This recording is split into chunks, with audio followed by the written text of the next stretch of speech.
Hello everyone, my name is Lowko and welcome to a best of 3 series of top level StarCraft 2. What I've got for you today is a Zerg versus Protoss. We're in the top right hand corner in game number 1. Playing with the blue Zerg pieces, we have none other than Reynor. His opponent all the way in the bottom left with the red Protoss probes. We're looking inside of the main base of MaxPax.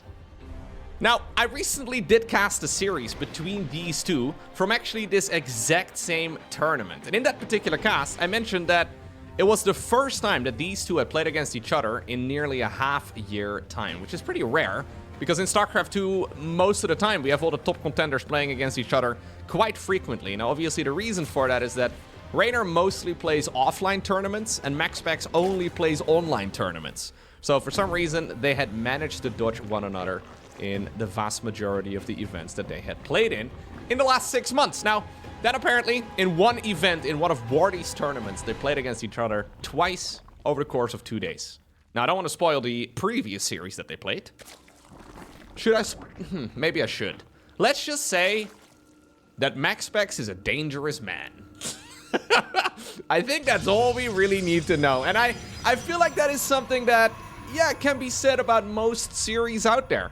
MaxPax rarely seems to lose in 2025. I mean, he loses when he sort of gets, like, caught off guard a little bit. Or, I don't know, his opponent plays something he doesn't have a lot of practice against. Those seem to be the strats that MaxPax loses against the majority of the time these days. But, honestly, I've been very impressed by Max. Just straightforward macro games, and he's getting a lot of that craziness back again. For the longest time, he was playing only macro. But these days he is playing, well, mostly macro, but he's not afraid to go ahead and mix it up, which is a theme we've been seeing at the absolute highest level as of late. It's difficult to win by just playing macro, by just playing the longer games. MaxPax is starting to become, you know, the full, well-rounded Protoss, with a vast variety in strategies, although, well, most of the time the earlier stages of the game. He is a big fan of just opening up with the good old Stargate. Stargate into Oracle. Most of the time, that's what we have, although we have seen him actually favor a bunch of Archon drops, which I think is really sick. We don't really see a ton of Archon drops anymore, but MaxPax is trying to bring it back. Maybe that'll be what he decides to go for here as well. Usually, it seems like he goes Archon drops after Oracles. So, yeah, we'll see. Rather than Blinky Boys, I'm expecting Blinky Boys most of the time anyway, but it does seem to be an option. Okay, so far, stellar defense here by Reynor. He's trying to zone against that one Adept. The Adept being a little bit annoying. Now there's 2 of them. They're gonna hunt. Ooh, really wants to get a single worker. So far, gets 1. Yeah. Gets just 1. Alright, Oracle coming up.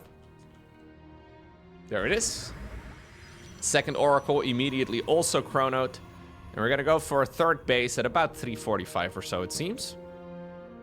Maybe 350. About 350. There are enough Zerglings, though, to force this Oracle back. The problem is that, of course, keeping this third Nexus alive is always difficult.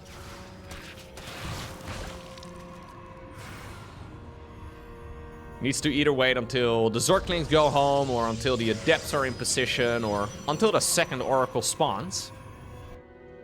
If you sort of know where those units are located, you can, most of the time, pull it off safely. MaxPax finds an entirely empty base.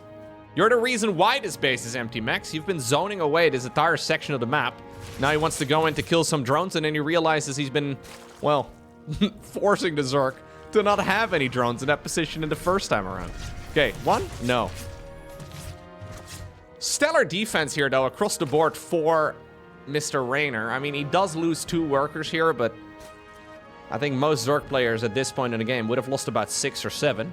I don't want to flex or anything, but I, against MaxPax, probably would have lost about 12. Yeah? Yeah, I mean, I'm you know, I don't want to be flexing about it, but I could manage to lose a lot more workers. Reynor, though, only 2, considering he's been quite greedy. It is quite strong. Gonna be able to get rid of some of the creep tumors here too. Looks like maybe one of the Adepts will die. Maybe 2 of the Adepts will die. Cancels the shade forward though. As long as the Queens are within range, it's difficult to achieve much. But all of this is certainly the Zerg player being a bit of a punching bag. And MaxPax is going to try and continuously force the Zerg to be a punching bag by getting the good old blink going, and then also the +1 ground. Now again, MaxPax has been doing this time and time again as of late. Most Protoss players sit back at this phase in the game. MaxPax moves out before blink is done, which feels kind of bad, but the idea is to force as much Zergling production out of the opponent as possible. So if they're making Zerglings right now, which they're forced to do because if the Stalkers move on to creep, you don't really know as a Zerg how many Stalkers there are. If they move on to creep, you need to be able to kill him. And if they're making units right now, it means that they're not making drones. So this little bit of harassment is technically risky. If Zerg gets a full wraparound on all of those units, that would be a disaster, but that's why the Oracles are here. There's a lot of Lings available, though. I haven't really seen MaxPax get punished for this sort of thing yet. But I wonder if it's possible, man. Okay? There's a lot of Lings, and he's still setting up a trap. Reynor's trying to see if he can get it done. Only just now, by the way, is when Blink is finally finishing. He's setting up a safe haven for Stalkers to blink to. One cheeky little Zergling is gonna run in and set off that stasis trap as well. I think Reynor's actually navigating this brilliantly. Yeah. You gotta recall. He needs to get out. Yeah, recall is the only way to do that. Honestly, really nicely done, but then, of course, the get out of jail for free card that Protoss players tend to have is a little bit annoying there for Reynor, because Reynor, as far as like playing a strategy game goes, he played that very well and about as perfectly as he could have. MaxPax, though, takes no punishment. Not a single Stalker has died so far in this game, but he didn't quite get all of the candy, right? He wanted to get that Nexus, or that well, Zerg Nexus up north. Did not quite get it done.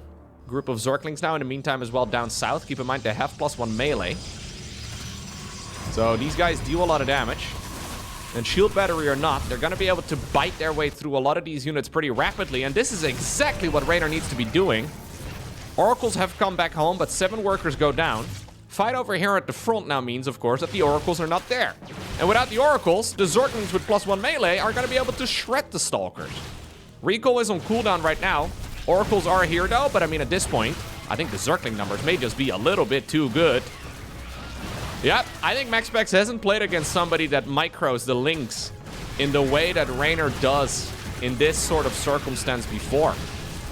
He's been getting more and more greedy with his Stalker move-outs. Rather than sitting back when, well, until Blink is finished, he decides to move out quite a bit before that, and he starts paying the price. Still, the crisis management here for Protoss, though, is very, very solid. None of this is detrimental to the game's outcome, but you do have to be careful here as Protoss, because it can start snowballing really badly. I mean, losing this 4th base here, just getting it cancelled would be a massive problem. Well, speak of the devil. Yeah, cancel on the 4th Nexus. It's not a lot of resources lost, but it's a lot of time. Reynor, in the meantime, sitting at 93 drones. Lurker Den coming up. Hydras are getting their research. +2 melee coming up. Hive is already here. So this is exactly according to plan here for Reynor. He starts up some static defense in the top left-hand corner. MaxPax is known for all of his Zealot run-bys, so you may as well set up some static defense over here. Usually when you begin the slow push with Lurkers, it's difficult to navigate those units back home, so I like that he's actually already setting up some static defense in that section. And that means that the Lurkers can go across the map. Now, Max is still gonna try. He's still gonna try and get a fleet beacon going, but this is now effectively a fleet beacon on just 3 bases, meaning that he just doesn't have a whole lot of units. 4th Nexus is just about to be done, though, and, well, he needs the gases going here ASAP.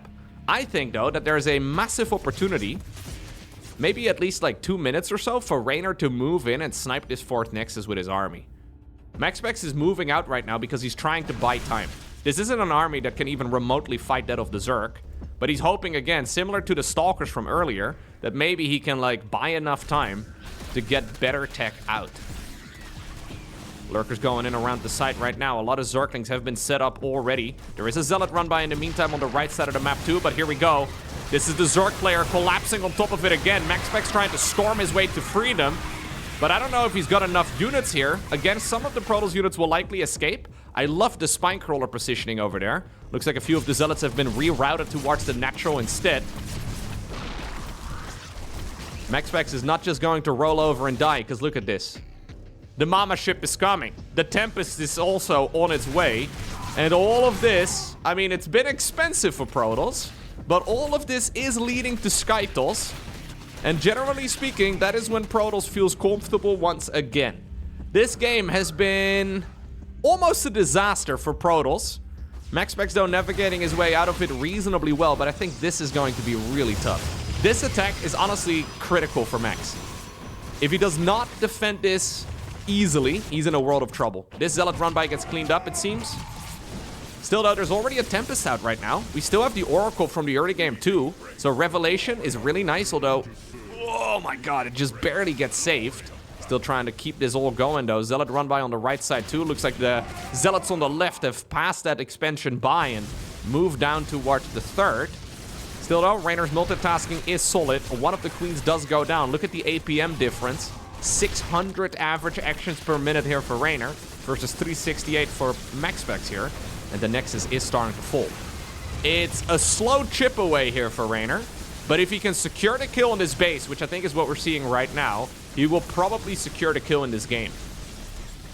MaxPax is trying to see if he can set up a new base over here, but Reynor is going to be all over that. Honestly, brilliant gaming here by Reynor. Very, very well done. This is the type of match that Zerg players struggle against all of the time. And Reynor is navigating it brilliantly. Moving in on the left, moving in on the right, denying expansions as much as possible. Honestly, he doesn't need to be aggressive right now. Protoss is on 3 bases. There's really no reason to overextend. We're 12 minutes into the game. The natural and the main base will start running low here for MaxPax in just a moment. So in a way, this is Reynor like soft containing his opponent. But he is feeling like he might be able to obtain the victory here within the next minute or two. And he's got to be careful. He doesn't overextend. Okay, Spire is coming. +1 air. It looks like it will stay alive for the time being, although it's still researching. Tempest production is growing, though, and Hydras are not gonna cut it.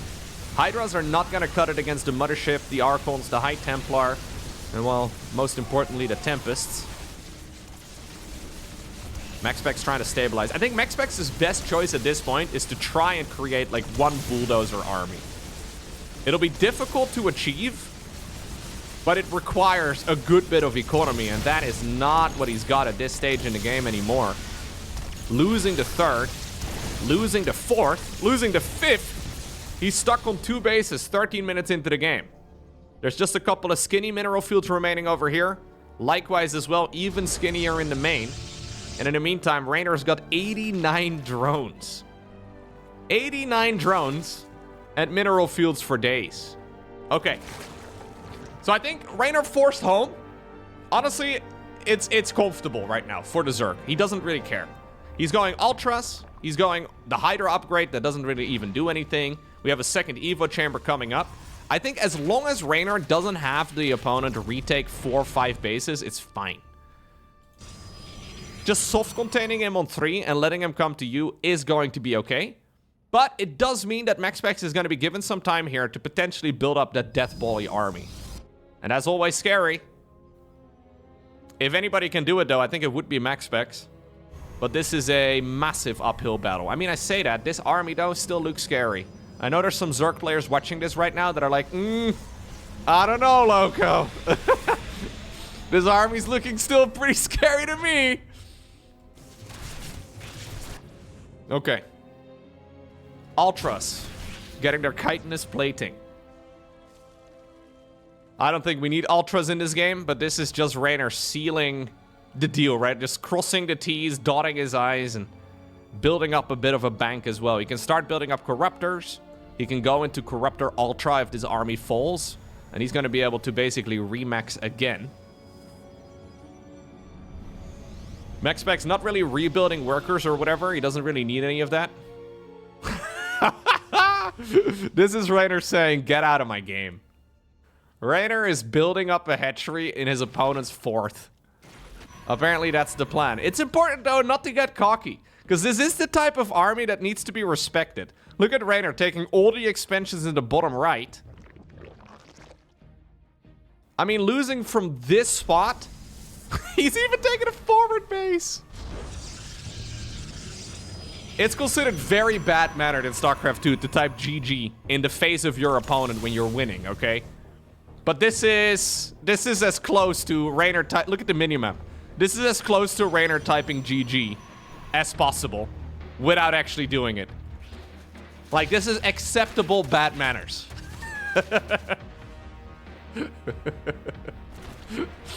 Gotta get some nice creep all around the map, I suppose. Still though, I mean, it's 160 supply of Protoss. It's 100 army supply versus 110. And this is an army from the Protoss that is freaking scary. Reynor may have all the eco, the entire map, and all of the upgrades in the world, but he still plays Zerg. And Zerg late game is shaky at best in 2025. I think the Protoss late game is better than ever before, or at least better than it's been in a long time. So I can't blame Max here. MaxPax only needs like one mistake from the opponent to still make this a win. So Reynor can go ahead and plant a bunch of hatcheries around the map. MaxPax really doesn't care. He is just trying to build up the one army and then cruise through the victory. That's the goal. So +2 air coming up. Carrier production has begun because of it. +2 air makes carriers really strong. Reynor doesn't have very good Sky Tools upgrades, and rather than making hatcheries, I would have liked to, or Sky Zerg upgrades, rather than making hatcheries, I would have liked to see a second Spire for double upgrades instead. Either way, this should still be a landslide victory for Reynor, but if you look at the supply counts now, it's not nearly as bad as it once used to be. One Tempest falls, but some good storms. Yeah, some nice snipes there on some of the Corruptors. Man, it felt to me like MaxPax was dead at like minute 8. Here we are at minute 17, and the man has built up a formidable army. Keep in mind, he hasn't rebuilt any workers, so he's got just army. Like, that's basically all the things that he's been building. Very little static defense, just a bunch of Nexi, and that's it. Here we go. Time Warp gets planted down. Reynor decides to back off.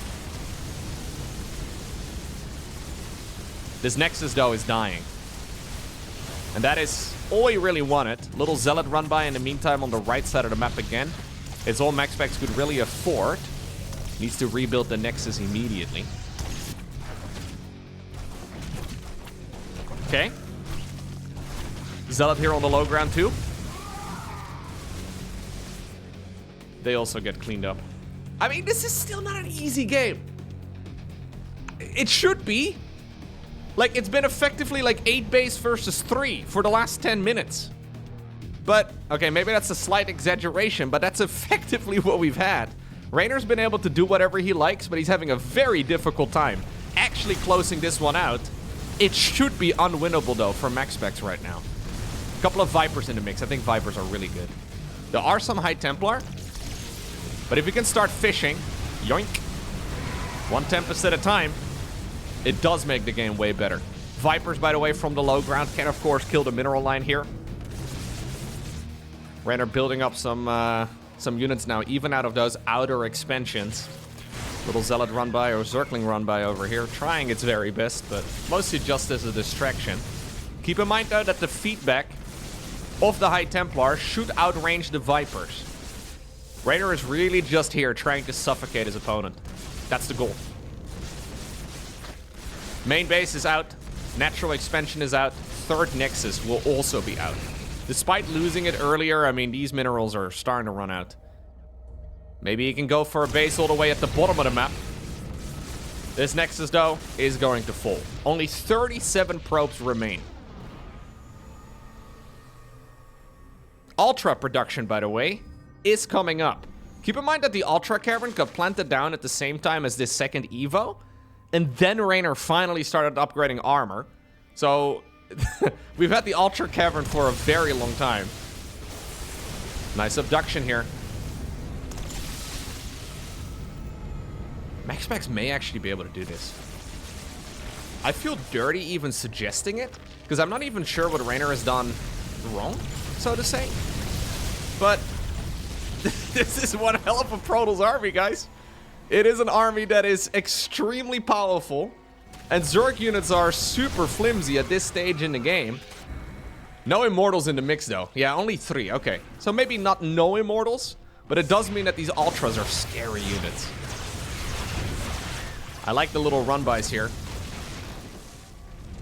MaxPax has been navigating this deficit very nicely, though. Many Protoss players would have tapped out when they first lost, well, their 4th, their 5th, and their 3rd. MaxPax slowly rebuilding it, trying to get up to a comeback of the century. But maybe. Looks like some of the Void Rays went back home. Prismatic alignment is quite good in that department. I mean, Reynor has 11,000 resources in the bank. MaxPax is flat broke at 130 supply. I mean, let's not kid ourselves. This but still, I'm looking at this army, man. Maybe I just have, like, late-game Zerg versus Protoss PTSD or whatever. I have lost so many games from this position that it shouldn't be... Nah, it's not possible. It's not possible. GG gets cold. GG gets cold. And Reynor gets the winning game number 1. Okay. Next up, we find ourselves on Incorporeal. I got excited there for just a second because Reynor was like 2 seconds late on his very first drone. Thought for a second we were 12 pooling, but no. Apparently we're not. Okay, Incorporeal it is. Another big map. A map with loads of expansions, and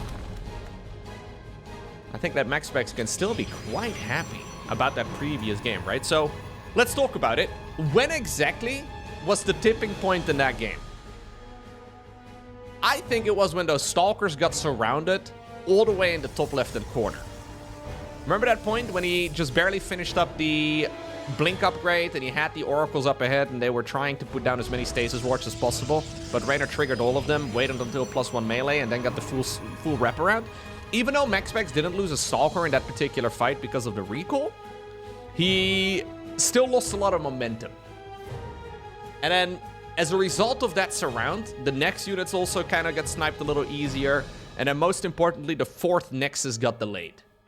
And all of that kind of allowed Reynor to run away with an advantage. But still, despite MaxPax losing the 5th, the 4th, and then even the 3rd, despite him getting knocked back to just, well, 2 bases at like minute 13, he honestly navigated his way quite nicely there and brought it all the way back up to a reasonable spot. Still, a win is a win right there for Reynor. He had to fight for it. It's important there for him not to lose his patience, right? Very easy there for Zerg to just kind of throw units at the problem and hope for the best. Not the case. It's gonna be a hedge gas pool here on this particular map, and I can almost see Reynor throwing hand gestures at the screen at the end of that previous game. He's still Italian, of course. I can already see it. Because that must have still been quite a frustrating one. Despite the win, I think that was still a bit of a tilter. Anyway, maybe I'm projecting, who knows. It's gonna be a Stargate build here for Max. We will go into the good old Oracles again, I'm sure.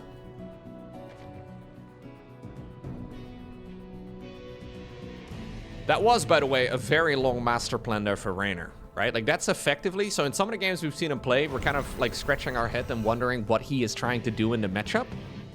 I think what we just now saw is basically what his win condition has become in this matchup. Like, just try to build it up.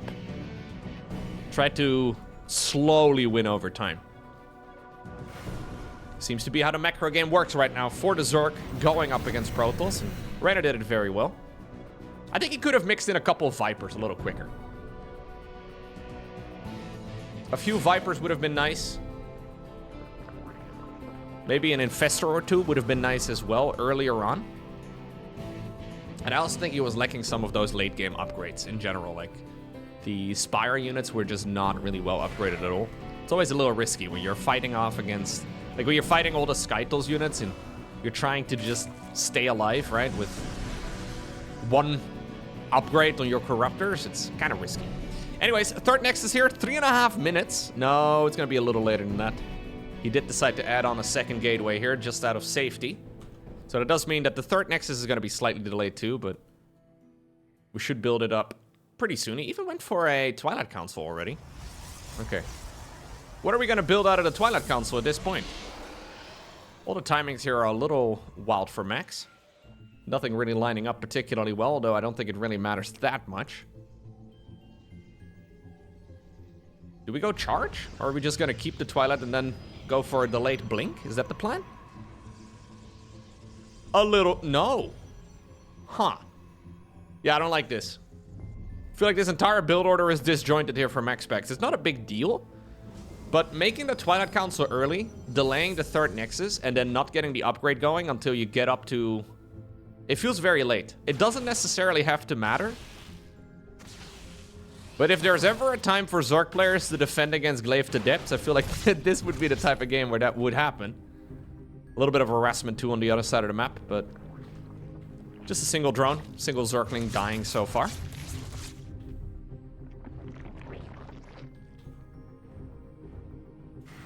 Okay. Adept goes to the middle of the map just to see what's up. Not much, it seems, as Reynor decides to build up a fourth hatchery. So Reynor can't know what the upgrade is going to be out of the Twilight Council. He can scout around the map and see if there's like a group of Stalkers.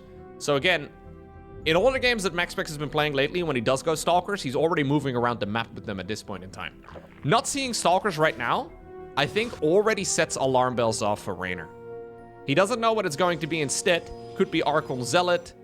Could be some silly Tempest follow-up. Could be Glaive to Depths. Not an easy decision for the Zerg player to make, and I think he should have a unit out on the map right now to spot these incoming troops. He's gonna see them right now, though, which is a little bit later than he wants. +1 melee is not gonna finish up in time. MaxPax kind of slips up a little bit as he loses 2 Adepts right before the attack begins. A little bit messy, a little disjointed here for Max. Normally we have that clinical precision, right, from MaxPax. I feel like this game so far not the case. He even uproots the Spore Crawler to increase the surface area on the bottom Adept. We have a Stasis Ward going down, but an Oracle misposition too. Oh no, MaxPax is kind of falling apart. All of this is kind of ugly. Yeah. All of that was pretty ugly. Now Reynor decides to go for his own response. So this is more of a committed response. He decides to build up a Spire. So he knows that Protoss is going to be forced to sit back here for a while. That's the problem with Adepts and Glaives. Basically, you now have to go back to the drawing board and decide what you want to do. Apparently, it's going to be Storm and all that, but this is going to give the Zerg player a couple of minutes to just do whatever. And the whatever that Reynor is looking at is Mutalisks, it seems. I would love to see the gas start up over at the 4th base soon. Yep, there we go. Important to get those going, because otherwise your Muta production will take a bit of a beating. I mean, it's still kind of risky. Now Reynor... MaxPax decided to make even more Adepts, which is really odd. This becomes like the anti-timing of all anti-timings.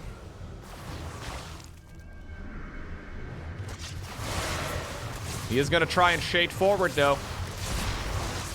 You know what? You know what? Nah. You know nothing. Nobody knows nothing. Yeah, MaxPax is trying to get lucky right now with this. He might not be Jon Snow, but... Well, honestly, this is not even a terrible spot. He now sees the Spire as well, which is, I guess, kind of nice. But what he's not getting done here is killing workers. And ultimately, there is just... Zerg is going to stabilize at some point. Like, this is not going to snowball into, like, Protoss being able to just warp in 1,000,000 units and hoping for the best. Like, this is always going to get cleaned up. So, ultimately, it's 30 Adepts for 85 Zerglings and 3 drones. It's a bit messy, but ultimately, this is good enough. Now, it did give MaxPax some time. So, he's building up a Oracle right now, or a Phoenix number, rather. Trying to get some value there. He's finishing up Storm.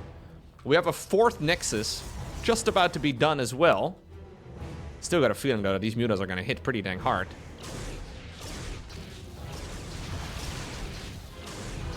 Phoenixes, though, are the ultimate answer against Mutas. Phoenixes can move and shoot at the same time, and they can keep it rolling for a long time coming. So Zerg can go into Corruptors to try and then counter the Phoenixes. Second Stargate might not be a bad choice for MaxPax, but he decides to go for a Fleet Beacon for now.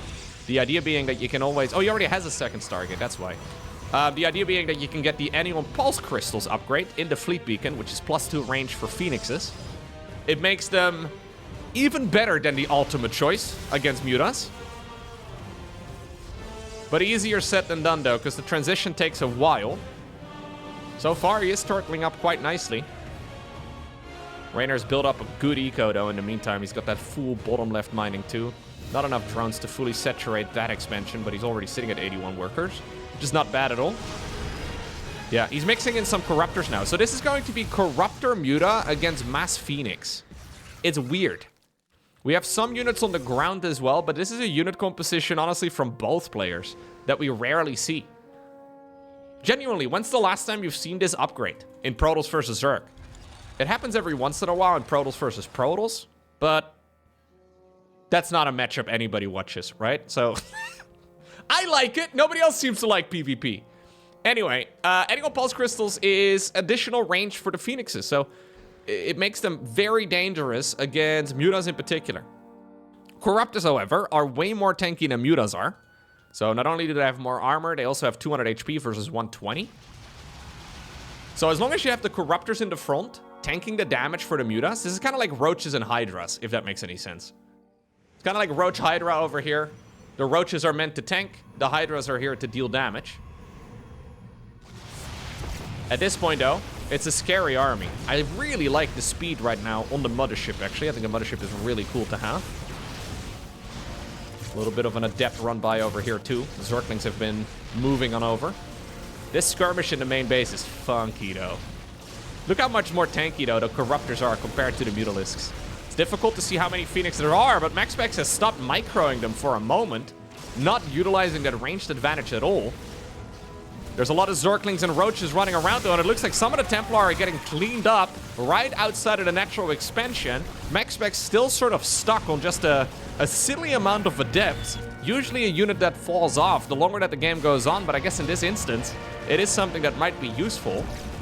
12 Mutalisks have died versus 8 Phoenixes. Fair enough. Adept counterattack once more coming in. Roach Zergling counterattack also flying across. Phoenixes are going to try and see if maybe it can join up with some of the other troops, but if you leave your base unattended, it's going to be difficult. Mothership is here, though, activating the cloaking field. Mothership itself deals an insane amount of damage these days, too. In the meantime, the Adepts are getting surrounded on the creep on the other side. Looks like the Nexus just barely falls as the Mothership was not close enough to activate the cloaking field on that structure as well at the same time.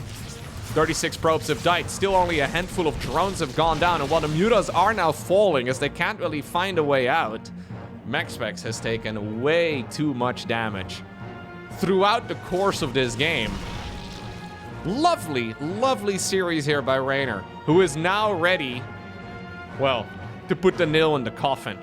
He's bringing out Hydraling Bane to close all of this out. Solid transitions here from Reynor. I mean, this is honestly how Zerg, in my mind, is meant to be played. MaxPax sees the army coming in and he realizes that it is not going to happen.